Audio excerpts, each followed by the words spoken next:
So hopefully everybody can see the screen and hear me adequately. As Lauren so kindly introduced, she is here helping on the technical side of things. We currently have everybody muted on the line, and that's largely because it's a fairly large group that's registered, which I'm quite happy about. There's over 60 people registered for this webinar, and right now we have nearly 40 people on the line. So it's quite a large group, and therefore the protocol for the webinar today will be if you have a question, and certainly there will be some time at the end of the webinar for question answering, please type your question into the question toolbox or the chat toolbox on the right-hand side of your screen.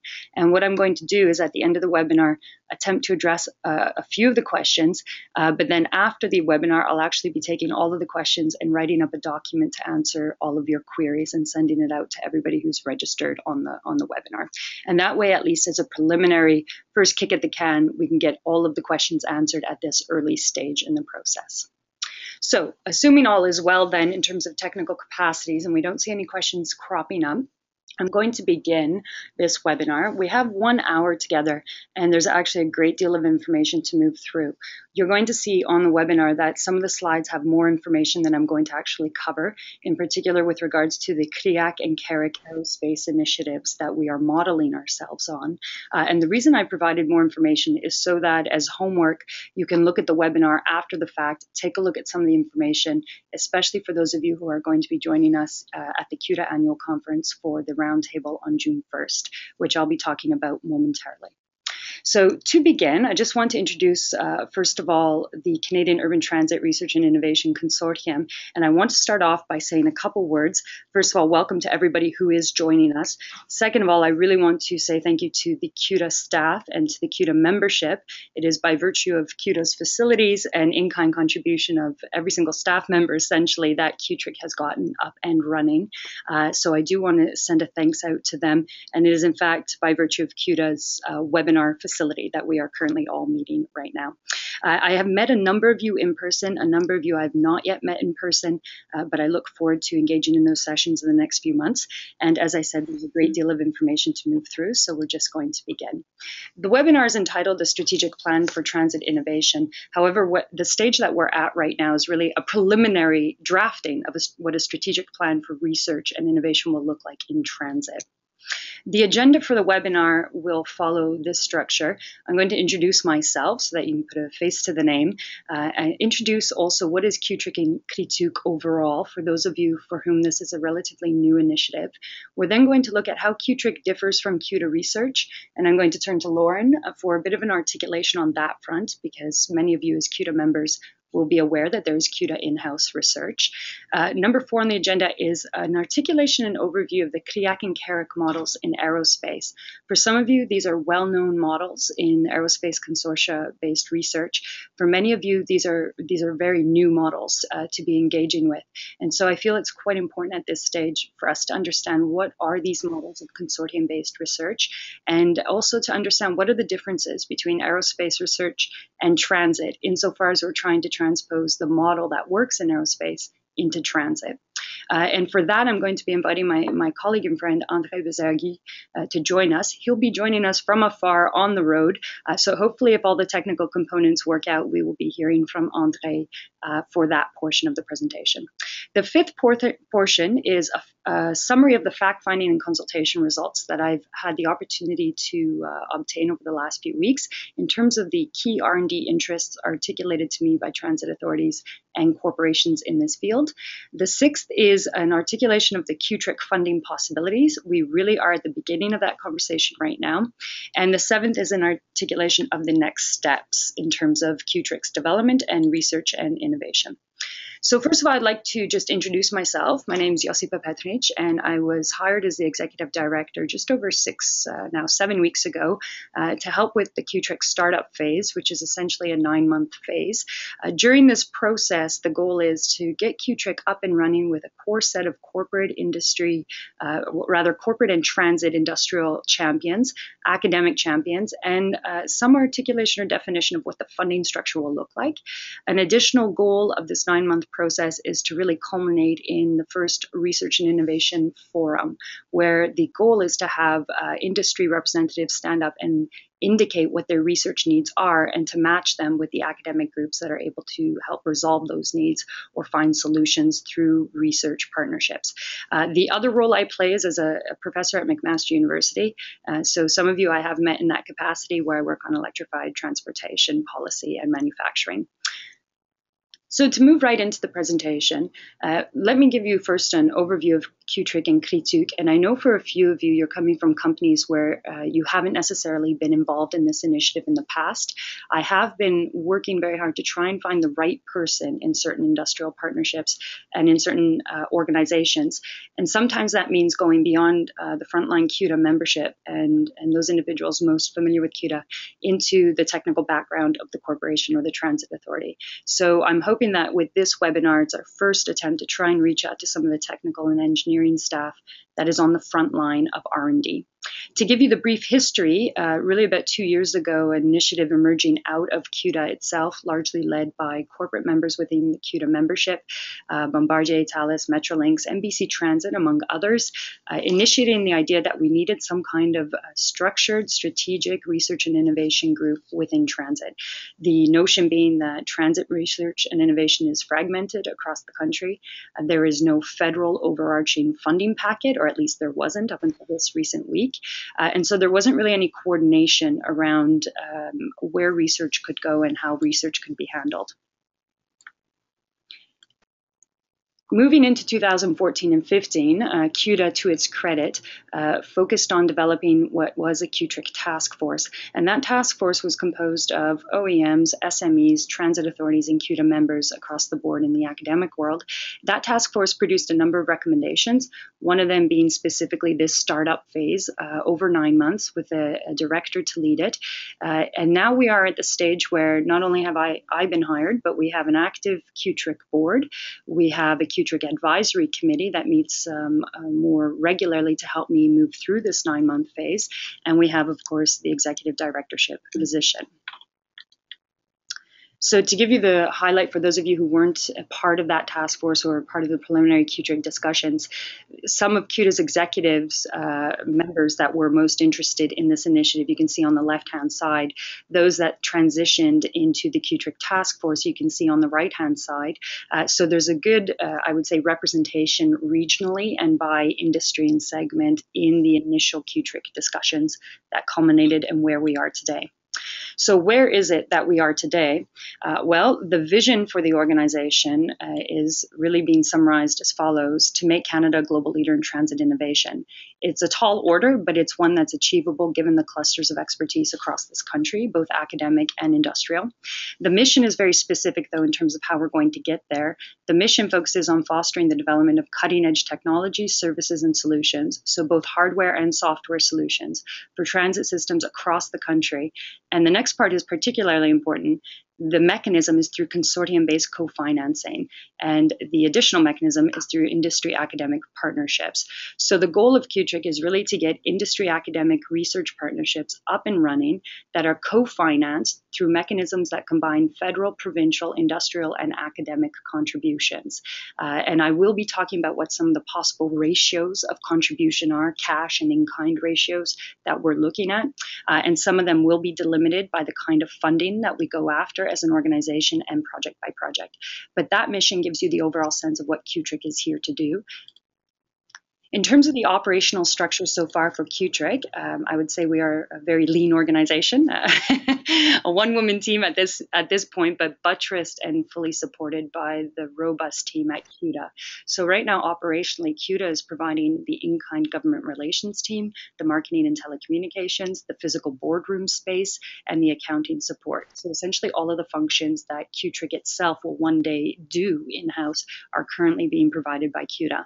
The objective, however, is to be fully independent self-financing by 2016, if not earlier. And from a legal and corporate perspective, we are already fully independent.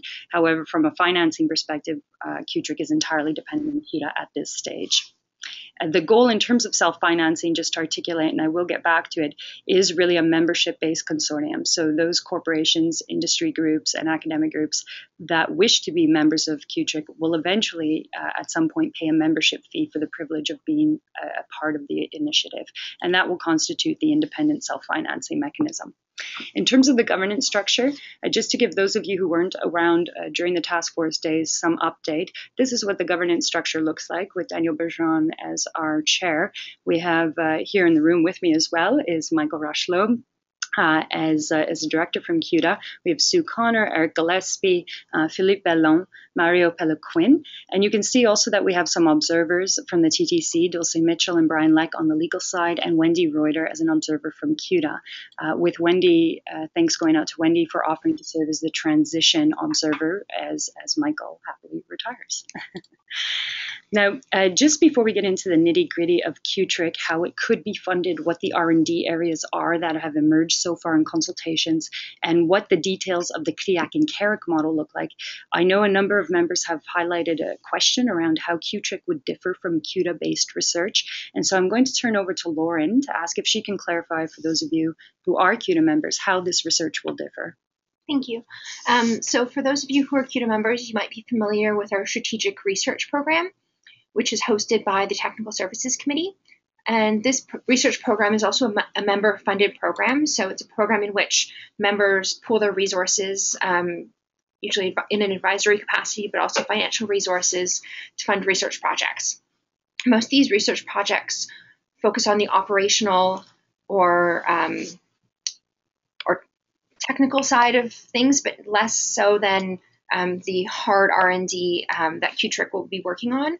So some of the research projects that we've worked on in the past are the eligibility criteria for specialized transit, forecasting demand for specialized transit, and the current industry practices for specialized transit. So a lot of our projects have been focusing on specialized transit as of late, but other projects that we have in the pipeline have to do with planning and ITS, such as the use of special technologies for passenger information, and they've been mostly guidelines, toolboxes, reports, less than the physical development of technology. Thank you very much, Lauren. And now, as having articulated that difference, what we're going to move into at this stage in the webinar is a description of the CRIAC model and the CARIC model that have been used as the analogs, the best practice analogs. And my colleague André is on the line, and we're going to attempt technologically to unmute you, André, so that you can deliver this portion of the presentation. And now while we do sort out the unmuting from afar, I'm just going to introduce the program briefly.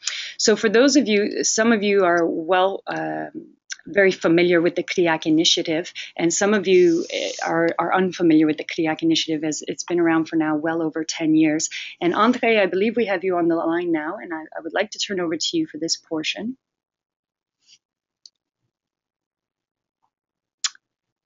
Okay, it appears that we're not able to hear André, unfortunately. So we're going to try and continue to resolve that issue as we're able to, André is able to hear us, but unfortunately we're not able to hear him. So as we attempt to connect with André, I'm just going to begin with the presentation on this front. Hello, I think it's working now. Oh, wait. Can you hear me? Yes, we do, André. Yeah. Okay, thank you. Okay, great. Right. The fault is on my side. Sorry about this. No. Okay, great. So, shall I proceed, Josipa? Yes, please do. And I have the Hello? screen up and running. You're able to hear me, André? Okay. Yeah. So I can hear you all right. Fine. Okay, great. I have the screen up and running. You just tell me when to move on to the next slide. Okay. What I have is the first slide. It says a unique initiative. Yep. The next slide is a culture of collaboration. I don't think you need to hear much of this because you know we live in this context, all of us, so it applies to everyone. It doesn't apply only to CRIAC. Anyway, the third slide in mission of CRIAC. All right, you got that? Yes, that's right. Okay, the mission is that CRIAC was the idea was generated after a few unsuccessful attempts to create a center of excellence, a network of centers of excellence. For some reason, it didn't work. However, the Quebec government at that time, which we're talking about the early year 2000, around that time, put in money to launch a number of initiatives that could help industry and universities to increase their level of research and high technology type research. So the CRIAC was one of those projects, and it has a double mission: increase the competitiveness of the industry on the one side, and the second side is to enhance the knowledge base. So it's always been like that since the beginning, and it has continued, and it still applies to the CUTRIC, to the CARIC model, which now is across Canada. The next slide. One of the reasons why CRIAC has been successful is the strength of the aerospace industry in Canada.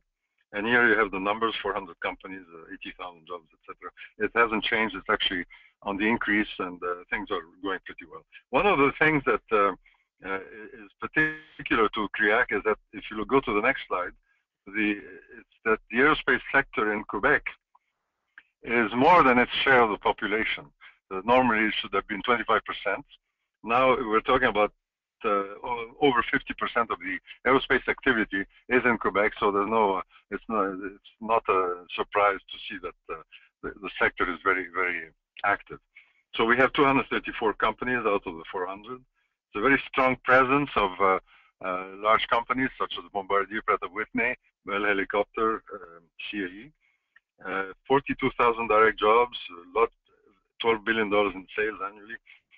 But of very high significance is that 70% of the R&D across Canada is carried out in Quebec, so and particularly in Montreal. We are very active in next slide. Very active in 5 sectors. One is, of course, collaborative research. We have a very strong open innovation process and IP management, intellectual property. All of our projects involve students, so training is key to the whole thing. We do a lot of promotion of the aerospace sector by helping not only through CRIAC itself, but we also help, for instance, student associations which are interested in aerospace to organize meetings and attract more students. We have institutes that are now present in all of our major universities, aerospace institutes. And CRIAC is extremely involved across Canada, nationally. Before the creation of CARIC, CRIAC was actually quite involved across Canada, and we are also quite involved internationally with projects. I don't know how much you want to just stop me if I'm going too much into detail, but intellectual property has been a key issue into the solution of actually getting CRIAC to move along smoothly. And the idea is that we have a boilerplate type of intellectual property that applies to all of our projects. And by the way, we have over 100 projects now. Some of them completed, some of them in process. And we have quite a few online to be launched fairly soon. So it's a major operation. We're talking about $120 million worth of money going into these projects. So the IP has been basic, and one of the key, I don't want to go into detail, but one of the key issues is that there is no royalty. It's royalty free for companies that participate, and university of course, that participate in a particular project. So any member, any team member of a project will have access to the intellectual property and royalty free. And the universities have accepted this because it's limited to the area sector of application of the industry involved. I'll give you an example.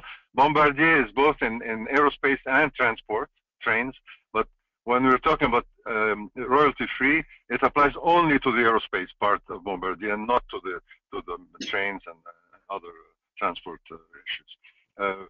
For instance, Bell Helicopter owns fixed wing aircraft. It does not apply to fixed wing. It applies only to rotary wings, helicopters.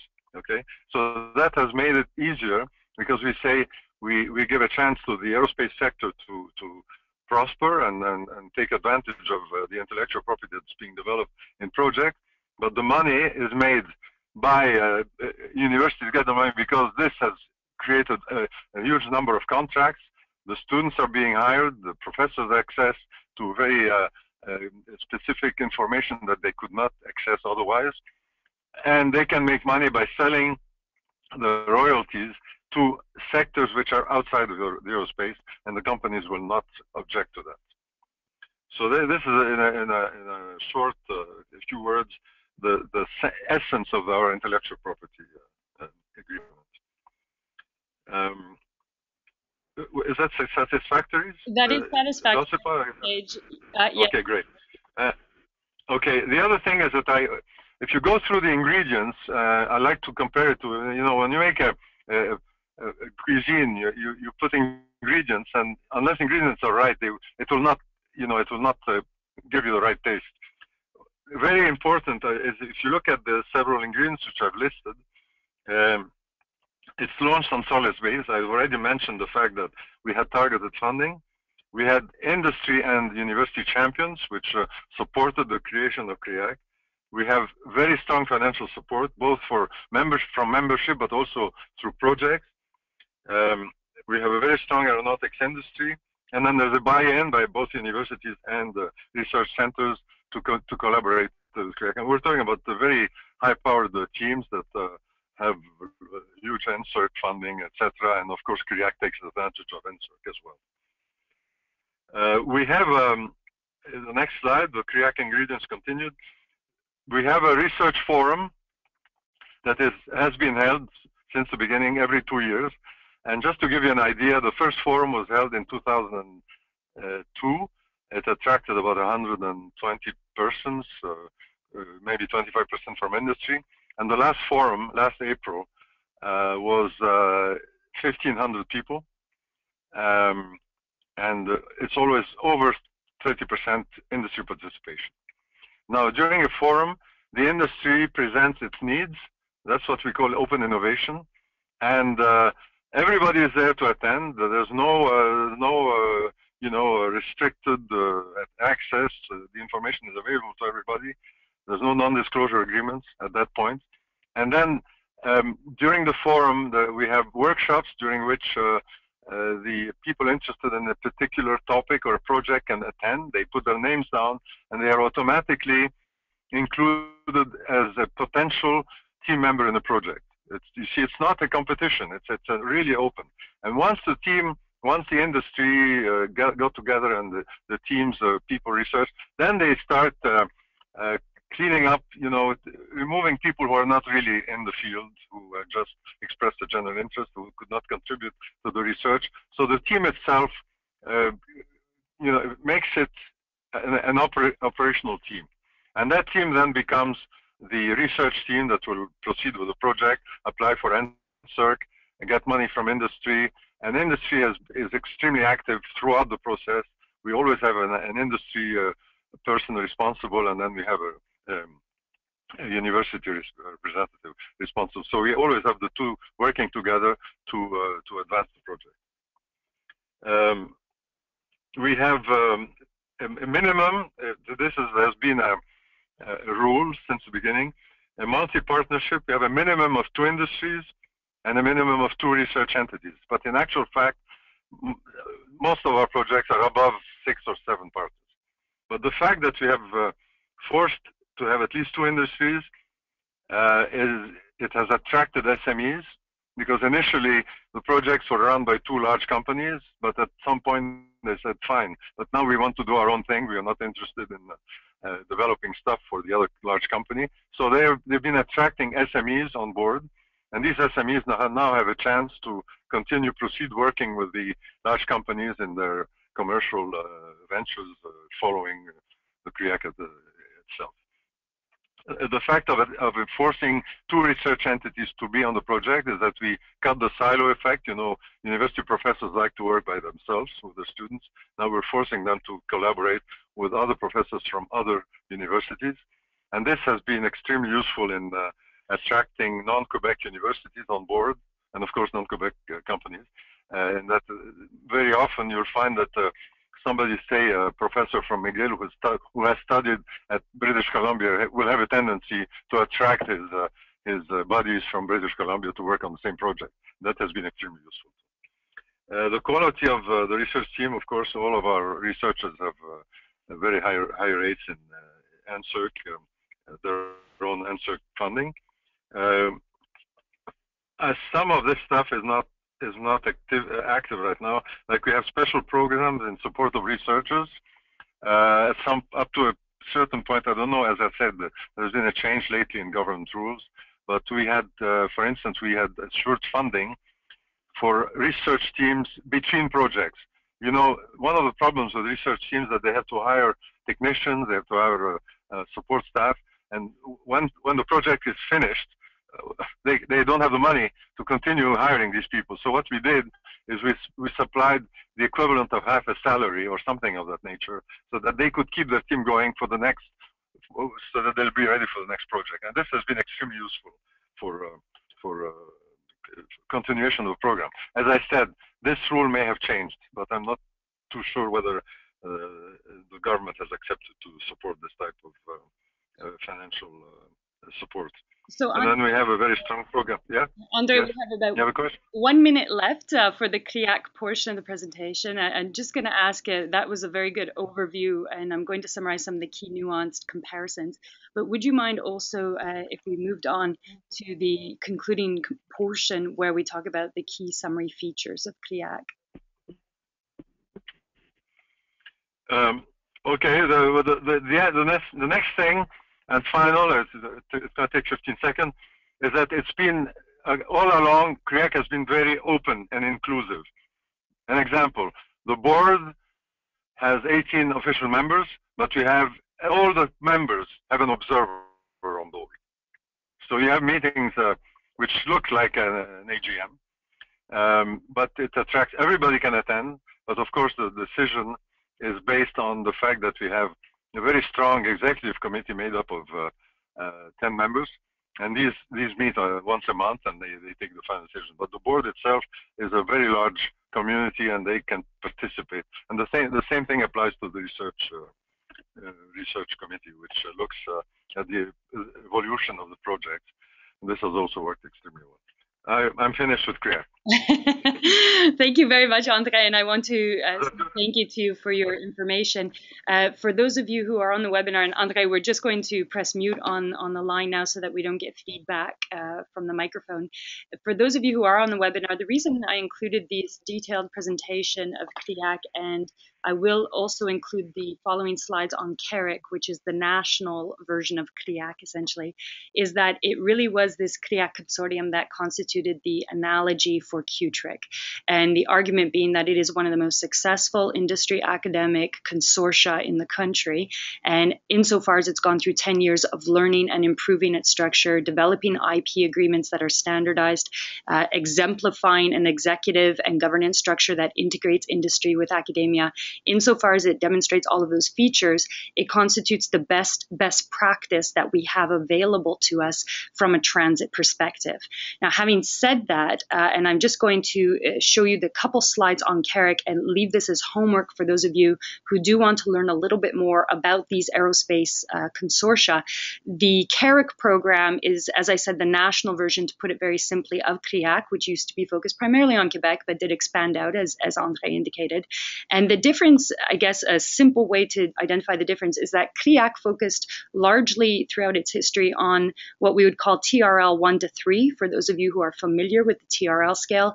And CUTRIC now adopts and integrates projects from TRL 1 to 6. And a large motivation behind the CUTRIC initiative going national is that aerospace R&D projects between industry and academic partners had gotten to a point where validation, demonstration, so validation and demonstration were increasingly important. Validation and demonstration projects, however, do not fall under NSERC. So they require alternative forms of co-financing at the federal level, hence the development of CUTRIC and its alternative structures for financing. In the webinar, and I will be sending out a recording of this, as I mentioned earlier, you will see here the structure that CUTRIC adopts for early level projects, TRL 1 to 3, the structure it adopts for higher level projects, so maturing technology projects 4 to 6, and also the evaluation criteria. And the reason I include this is because for those those of you coming to the roundtable on June 1st, which I will refer to again momentarily, these are some of the criteria that we will be looking to as an analog for structuring CUTRIC in the immediate future. We really don't have the time to reinvent the wheel, nor do I have the desire really to reinvent the wheel when we have a wonderful and very successful consortia for R&D projects already out there. So I leave this to many of you to review. I just want to highlight a couple things. You can see there on the left-hand side the low TRL projects that are proposed at CRIAC's research forum are assessed by the quality, the impact, and the project management. But an interesting part of that, and André referred to this, is at the research forums, it's industry members standing up in front of the audience and saying, these are our needs, these are our wants, and we are looking for people in the academic world to help us forge a solution. In speaking with a number of stakeholders in transit, both transit authorities and corporate members, SMEs and OEMs, a common theme that came back to me was the concern that, well, if I'm an OEM or I'm an SME, I'm not going to stand up in a research forum and give away the ingredients to my secret sauce. And so there is a real importance, I think, for stakeholders in the transit industry to start to understand that that's not what's being asked of you. What's being asked of you is to highlight and develop a level of trust within the community, but also to be able to highlight enough of your research needs that an academic team could start to work with you to forge a solution. And then, of course, the secret ingredients become protected within the actual project agreement itself down the road. But this format does work in aerospace. It's worked significantly to draw not only direct investment by Canadian corporations, but also foreign direct investment. So it is a job creator, it's an engine for the economy, and those meet all of the standards required by Transport Canada and Industry Canada for additional kinds of financing. So I do ask that you take a look on your own time at those details, because I'll be reviewing them again in the workshops and for going forward for CUTRIC. Now, to highlight and summarize all of what was just said, taking a look at CRIAC and CARIC best practices, if we were to survey the industry partners in CRIAC and CARIC, what would they say the return on investment is, right? So you may be a company, you may be an OEM, an SME, you may be a startup, you may be revenue generating but not profit generating as of yet. So what is the return on investment for you to start getting involved with academic groups or to start seeking out federal or provincial financing, all of which does take time? Well, from the CRIAC and CARIC models, if you're in a project that's TRL 1 to 3, and I will be reviewing TRL in just a second. But if you're in that lower level proof of concept, science-y kind of research, trying to learn something new that may not have immediate commercial application, but is relevant to you as a company in terms of your long-term innovation, then the return on investment is, as cited by my stakeholder interviews with CRIAC members, the training of highly qualified personnel. Definitely, these projects have allowed for the training of an employee base where it cannot be underscored enough. The training happens partially and largely on the taxpayer's dime. So that's an important point to highlight, is that a key benefit to corporations in engaging in these kinds of research partnerships is not only that you get to leverage your cash, but that actually the training of a future employee takes place not under your own house roof, and therefore you get to share the costs of training highly qualified employees. The second benefit, of course, is that you gain some new and creative ideas, and corporations, especially large ones, have highlighted this to me frequently, that the idea is bringing in some people with some new ideas, even if they are at a lower level when they are recruited. The third most commonly cited benefit and return on investment is that you're able to test it out with a co-financer. In other words, whatever your technology, whether it's software, hardware, or solution system based, you get to co-finance it. So rather than as a company carrying the full cost and the full risk, you get to have the taxpayer pay part of the research. The fourth benefit is testing out a university or public laboratory. You may never have worked with a particular university. You want to test them out, see if they actually deliver on their outcomes. If they do, you may well use them in the future as a cheap location for R&D, because frankly, that's what universities and public laboratories are. They're cheaper than the market rate for consulting-based R&D sometimes. And the fifth component is helping an SME grow, and this was highlighted to me by larger players where their research industry partnerships have allowed them to partner not with an immediate competitor, but rather vertically. So they've partnered with a company that they think could be one of their suppliers, or is an SME that they want to develop into being one of their suppliers. If you go to the higher level of the scale, then the TRL 4 to 6, you're really generating some IP that's relevant for commercial value. You're also training highly qualified personnel, you're testing out the universities, and you're helping SMEs to grow. So those are the returns on investment for industry partners, hence the desire for CUTRIC to follow in CRIAC's path and be an industry-led initiative, something that industry itself sees is financially and from an innovation perspective, technologically valuable to it in the short term and the long term. Having said that, however, there are significant differences between the CRIAC and CARIC model and what could become the CUTRIC model that we are developing right now. The similarities, of course, are that both the aerospace model and the transit model are looking at industry academic partnerships that are led by industry articulated R&D projects and that are supported by relevant provincial programs. But there are significant divergences to manage over the next 9 months. Number one is that CRIAC and CARIC in aerospace started up with supportive federal and provincial funding.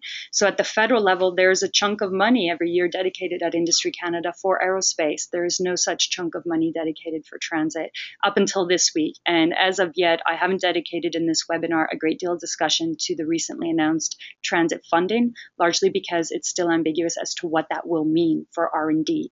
But historically, there's not been a chunk of cash at Industry Canada for transit. And in addition, CRIAC and CARIC did get solid support from the province in Quebec, whereas right now, CUTRIC does not have that evident financial support. There's maybe high-level policy support, but we have as of yet to receive funding from the provinces to actually operate. The other notion and the other element to really identify here is that aerospace was geographically concentrated to start in Quebec, whereas transit innovation is geographically dispersed across Canada. The OEMs are dispersed, the supply chain is dispersed, the academic groups are dispersed, the potential new players, especially insofar as we talk about data and data analytics, they are dispersed. So forging a CUTRIC model will be national on day one, but how that's going to function in the most efficient form has yet to be determined. Now, having moved into that, what I want to do is give you a quick overview of the findings that I have obtained from the last 6 weeks of meeting OEMs, SMEs, and academic members. In most part, my meetings have been face-to-face interviews and consultations. With regards to British Columbia, where I have focused on developing my knowledge of the cluster of technological capacity there, it's been by telephone. And what I do want to preface this by saying is that it's not statistically representative of the entire country, nor geographically representative. As one person, I have focused on Ontario, Quebec, and British Columbia to start. And that's just a natural outcome of where I am and where the clusters of evident technological innovation are. However, there are other provincial regions that clearly demonstrate capacity, and my consultations do continue for another 8 weeks. So I do hope to be able to meet with a number of the stakeholders in those regions. Having said that, and to preface the commentary, this is the TRL scale. So for many of you, you're quite familiar with it. For those of you who don't use this as a daily part of your life, or you don't use it as a daily mechanism for categorizing your research in-house, it is developed out of aerospace. It was developed by NASA to start, and it is now a scale used by NSERC, various federal funding bodies, and multiple industries. So when I talk about TRL 1 to 3, you can see there that that's basic research, proof of concept research. TRL projects 1 to 3 do fall into the NSERC categorization, but CUTRIC, based on where it might go in year 1, is likely to extend up to TRL 6. You can see there that 4 to 6 involve technology development, demonstration, validation. So that can mean on the road demonstration projects. If that is the case, and if we do extend CUTRIC to include not only TRL 1 to 3, but TRL 1 to 6, then a whole slate of new funding possibilities emerges. As of today, so far in my discussions with NSERC, the Ontario Centres of Excellence, and British Columbia through its Innovative Clean Energy Fund, which has been quote-unquote frozen for a good period of time, but which is open to being thawed if the focus is on hydrogen technologies or natural gas technologies, there are evidence sources of funding provincially and federally for TRL 1 to 3 transit projects. In the TRL 4 to 6, we really need to be approaching the SDTC, which has funding for this kind of research, and Transport and Industry Canada.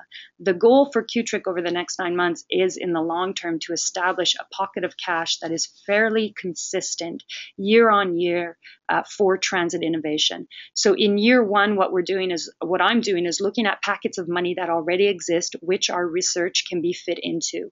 But from year 2 to 5, the goal is really to establish a transit innovation fund at the federal level, similar to and analogous to the Automotive Innovation Fund, the Aerospace Innovation Fund, those packets of large industrial funding that would enable some predictability over R&D in the future. Now, having said that and recognizing that those are areas to be determined and distilled in consultation with members, I can give you this screen now that gives you a summary of the R&D areas that have been highlighted as the most relevant to transit authorities and to OEMs and SMEs operating in this space in Canada today.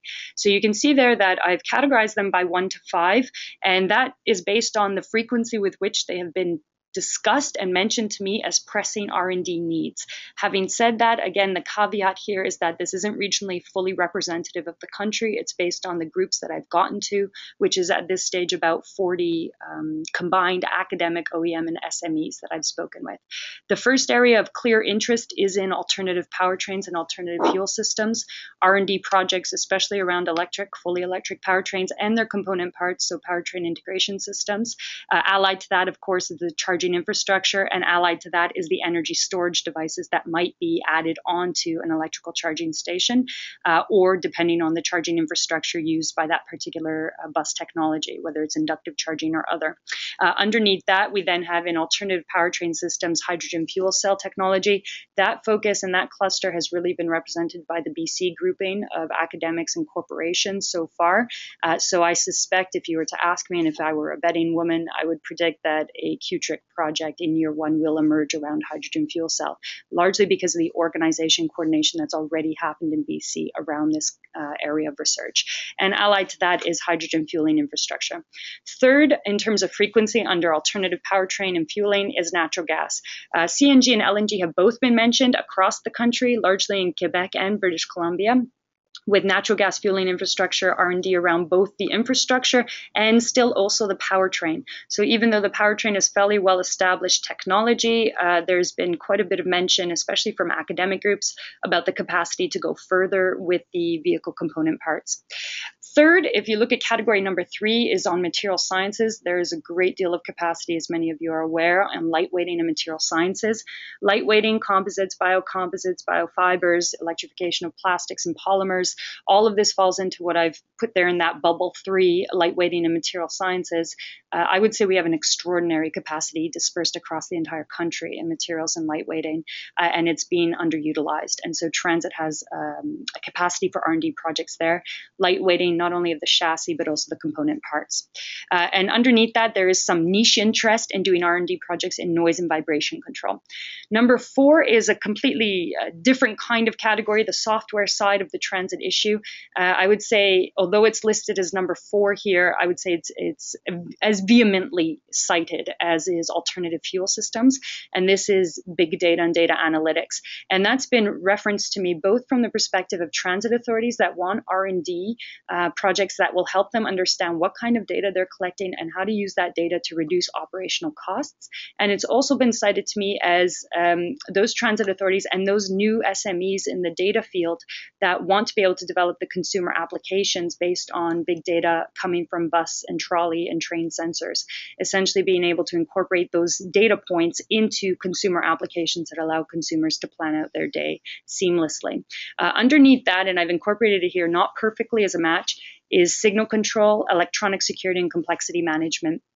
Within that, signal control, I think, speaks to a number of you, and electronic security has been cited across the board. So in terms of both the securitization of the electronic communication of component parts, and also on the consumer side, the accessing of that big data that may have a consumer application. So certainly in the world of the Internet of Things, electronic security has been highlighted as a core area where Canada has capacity and leadership, but has not yet integrated it into transit effectively.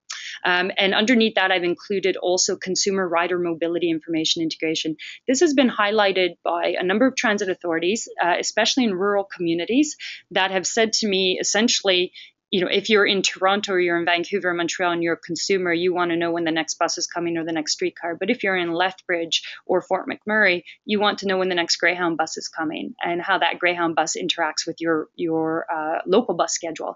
And so it's really about the consumer side of rider mobility. In addition, this bubble would include what we call the last mile or the last kilometer integration, the fact that transit systems need to get to a stage where they're integrating their data on the consumer side, not only for the transit system itself, but with the auto share programs and the shared bicycle programs and the pedestrianized streets and all the other modes of mobility that are coming up on the horizon. The fifth area of R&D that's been highlighted to me is innovative business models and financing. So this is not hardware or software per se, but this is more on the business side. A load of interest in developing new business models and especially new financing models for transit authorities. I myself am still a little bit I would say unclear as to what the research projects would look like in this bubble, but it's certainly been cited with enough frequency that it's an area worthy of significant attention. The financing in particular has been highlighted as an area where transit and industry could focus ultimately on working with the municipalities and the provinces for new funding models overall. And then there's, of course, the relevant asset management. Now, I do need to highlight here, a couple of you have messaged to say that you have lost sound.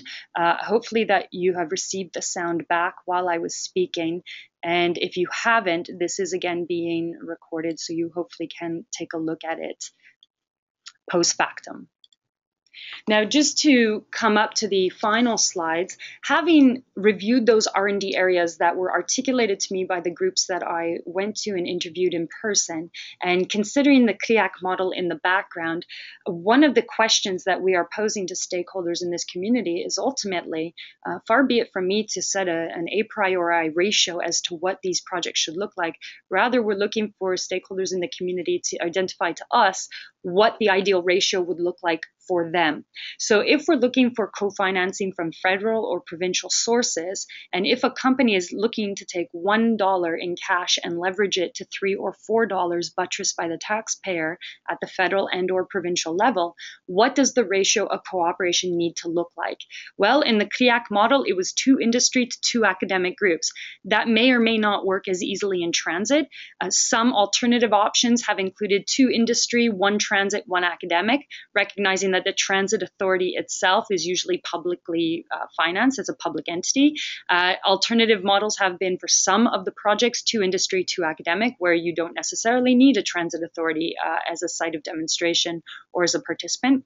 If you're looking at TRL 4 to 6, then alternative options include 1 or 2 industry members, 1 transit, 1 academic, and so on. Basically, figuring out the right ratio is what I need to do in order to be able to present Industry Canada with a solid and coherent plan for financing. This ratio will ultimately determine the level that we qualify or the level that these projects qualify for federal financing or provincial financing. Currently, packets of money like NSERC, packets of money from the Ontario Centres of Excellence, packets of money from the Innovative Clean Energy Fund in BC already have their preset ratios. But this is a game around the long-term play. What would the long-term ratio look like in an ideal world for stakeholders in the transit solution sector? And that is something that I'm reaching out to stakeholders to inform me about. And one of the areas and places that I'm going to get your feedback is at the June 1st roundtable in Winnipeg. And I will come back to that as a final item in next steps. This is also a slide that I would like you to perhaps mull about going forward. At some point and very soon in the future, I would say in the next 60 days, I need to distill down to a working operational model that allows for CUTRIC to function. In the CRIAC model, the CARIC model, and also in the pharmaceutical and healthcare world, there's CRIBIC and a series of other consortia out there in Canada. They all operate on a membership-based fee-paying structure. And that membership fee basically funds the basic operations of the organization, CUTRIC, and it also serves as a combined pot of cash from which CUTRIC could take money to co-finance projects. And that is in part how CRIAC functions. And some of the levels include the following. So would it work for CUTRIC to function on a tiered level of membership where large OEMs and corporations are paying $25,000 a year, small to mid-sized enterprises are paying $15,000 a year, very small businesses are paying $5,000 5,000 a year, and universities are paying 5,000 a year. Well, looking at those other best practices across Canada, there is a fee structure associated with every tier level, so nobody gets in for free. Although universities historically have not paid membership fees, that's starting to change in these consortia-based structures. Additionally, looking at the project setup, CRIAC and CARIC have adopted the model whereby companies, academics, and transit authorities can only be members of the CUTRIC Consortium if they are part of projects. So in other words, we're asking for a membership fee. The organization requires a membership fee for operational sustainability, but you can only actually pay a membership fee and be a member if you are actively involved in an R&D project, where as a company you are contributing financing to that project. Now, the return on investment, again, harkening back to the earlier slide, is all of those lovely qualifications, such as employees that are trained, learning something new, possibly IP that is commercially relevant. But the other component, of course, in terms of the return on investment is that you're leveraging your funding. So you may pay a membership fee of $25,000 a year or $5,000 a year, and what you get out of that is pretty much a guarantee that when you submit your project through CUTRIC, it will get the funding that you're seeking. And that means a very lucrative leveraging of your cash. Now, this is the Q&A session, and unfortunately, we don't have too much time. And given the fact that there are so many people registered on the webinar, what I am recommending, as I indicated at the beginning of the webinar, is if you can type your questions into the chat function, that will allow me to take all of your questions and write a document where I can respond to all of your questions in a document and send that out to you. That's going to be the most effective way in the short term for me to respond to your queries. At the moment, I don't actually see any queries in the chat function, though in the question box, I do see a few companies coming up. So there are a few questions around what is TRL, and I believe that I've answered that. If you still have questions around that, do let me know. And as we take a look at what some of the additional questions are, I'm just going to take you through to the next slide. Okay. So one of the questions as I move to the next slide is, given the arrows under the topics of R&D, were these the most frequently cited? And yes, as I mentioned in the presentation earlier, the number 1 to 5 R&D areas that I listed there were the most frequently cited, but also the most intensely cited. So again, from a statistical point of view and as a researcher myself, I wouldn't say that these are representative of the industry across the board, but based on my skewed access to OEMs, SMEs, academics, and transit groups over the last 6 weeks, those 5 areas are the areas that consistently were the most frequently cited and the most intensely cited as priority number 1 areas for that particular stakeholder. Another question asked is, can foreign companies gain access to CUTRIC and by extension the funding? I did not include in this slide an articulation of how CARIC and CRIAC have gone about incorporating international companies, but there is possibility and certainly desirability to incorporate foreign companies. Some areas that would require nuance there are the IP agreement and the structure around where and how the financing is used. So a typical overarching summary point for federal funding or provincial funding is that if a foreign company is involved, that the actual R&D, the research, the labor happens on Canadian soil. And that is the same across most provincial funding packets of money. If there's a foreign company involved, that the work actually happens on Canadian or provincial soil. That is entirely workable from my point of view. It does require, I would say, at least some R&D projects within the Canadian context completed to demonstrate a track record that CUTRIC can manage those projects and outcomes before we start incorporating foreign companies. But I would like to hope that by year 2, 3, and 4, foreign investment and foreign cooperation could be a part of CUTRIC's initiatives. There's an additional question around whether buses will be available as rolling test platforms from OEMs. Now, this is a bit more of a detailed question in terms of, and in fact, unfortunately, I'm going to have to try to extend your question. Tony, I see that's a question from yourself, but I'm not able to see the full question here. If you can just give me a moment. Oh, there we go. Will buses be available as rolling test platforms from OEMs, or will each entity be required to supply their own? That is actually a question that is answered within the project itself. So that level of detail and stipulation wouldn't be a part of the pre-existing stipulations around what projects can and cannot be funded. If there is a project where the test platform needs to be available from the OEM, then that would be solved on the project side in terms of formulating the project, seeing what kind of contribution that constitutes, what kind of in-kind value can be attached to that, and whether from the perspective of the funding body that's doing the leveraging, that constitutes researchable contributions. So there's a bit of technicality around defining that, but my short answer to you is that there's no, the answer is not no. So whether the answer is yes really depends on what the project looks like. Now, just to move forward, and there are a number of additional questions, and as I said, I'm going to summarize those into a document, but recognizing we only have a few minutes left, I do want to highlight to you the next steps. So the next steps are as follows. There is an in-person roundtable on June 1st, and we piggybacked on the CUTA annual conference. At this roundtable, Industry Canada, Transport Canada, NSERC, SDTC have been invited to participate. And at the roundtable, essentially, the industries are going to be segmented into the large corporations, SMEs, transit operators, and academic groups, with a fifth segment around public financiers. I would strongly recommend and request that you would be able to attend that roundtable in person or send one of your representatives if you feel that within the next 12 to 18 months, your company would like to propose an R&D project.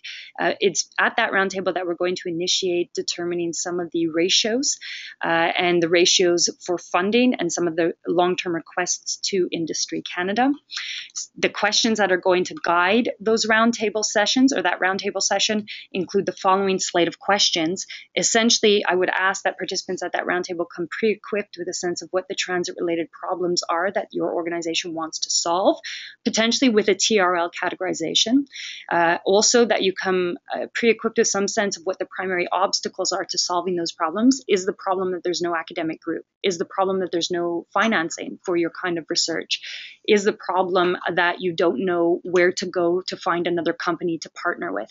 Is the problem that you're historically an automotive company and you now want to get into transportation because you design power electronics for transport, but you don't know how to partner with companies outside of automotive? Those might be the problems.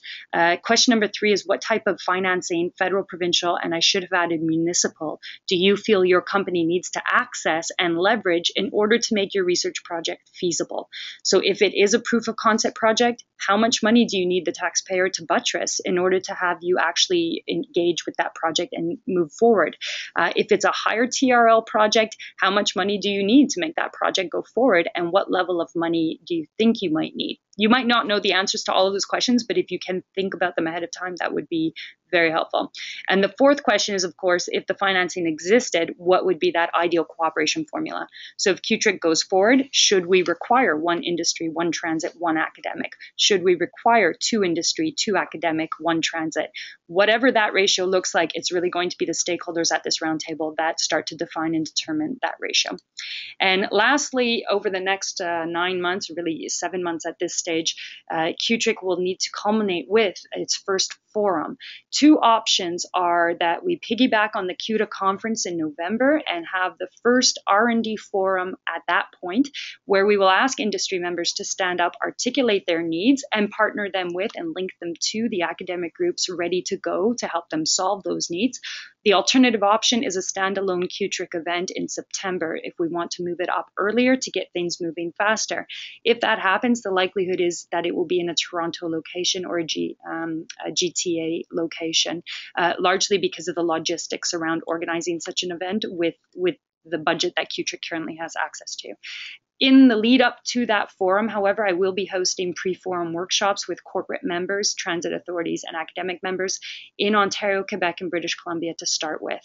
If you are interested in participating in one of those workshops, please do get a hold of me, send me an email or contact me otherwise, and I will be able to inform you. But if you are registered on this webinar, you will be getting the invitations to those pre-workshop or pre-forum workshops in the lead up to the forum later this year. That brings us to the end of the conversation. And I recognize again that for some of you, CRIAC and CARIC were known models. For some of you, they're brand new models. You've never heard of them before. And so I do request that if you have some time to take a look at this webinar upon completion and when I send it out to you next week, I will also be sending out to you the invitation to the June 1st roundtable. If you are not able to attend, if a member of your corporation is able to attend, that certainly helps. If no one from your corporation is able to attend, but you do want to provide detailed feedback into what you think this organization should look like and how CUTRIC should proceed, please send me an email, because I am ready and willing to get on the highway and meet you face to face so that we can talk and I can obtain your feedback directly. So that brings us to the end of this conversation. I do want to thank again CUTA for providing the functionality and the capacity to do this. I would like to thank André for his presentation on the CRIAC side, and I would like to thank all of you for participating today. I know your time is precious, and hopefully this is the first step in answering some of the questions towards how do we get to a stable, sustainable, and advanced innovation and research organization for transit in this country. So thank you, and I look forward to meeting you all soon.